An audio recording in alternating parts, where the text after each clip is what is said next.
ఏపీలో ప్రధాని నరేంద్ర మోదీ పర్యటన స్కెడ్యూల్ ఖరారైంది. అక్టోబర్ 16న ఏపీకి ప్రధాని మోదీ రాబోతున్నారు. కర్నూలు, నంద్యాల జిల్లాల్లో మోదీ పర్యటించనున్నారు. శ్రీశైలంలో మల్లన్నను దర్శించుకోనున్నారు ప్రధాని మోదీ. అక్టోబర్ 16న కర్నూలులో CM Chandrababu, deputy CM Pawan తో కలిసి మోదీ రోడ్ షోలో పాల్గొంటారు.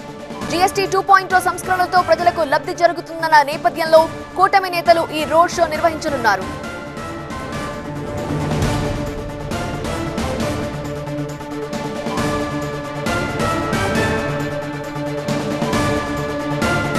ఏపీలో ప్రధానమంత్రి నరేంద్ర మోదీ పర్యటనకి సంబంధించి స్కెడ్యూల్ ఖరారైంది.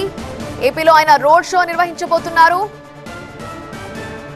అక్టోబర్ 16న ఏపీకి ప్రధాని మోదీ రాబోతున్నారు. కర్నూలు, నంద్యాల జిల్లాల్లో మోదీ పర్యటిస్తారు. శ్రీశైలంలో మల్లన్నను దర్శించుకుంటారు. అక్టోబర్ 16న కర్నూలులో CM Chandrababu, deputy CM Pawan Kalyan తో కలిసి మోదీ రోడ్ షోలో పాల్గొంటారు. జీఎస్టీ 2.0 సంస్కరణలతో ప్రజలకి లబ్ధి జరుగుతున్న నేపథ్యంలో కూటమి నేతలు రోడ్ షో నిర్వహించాలని భావించారు.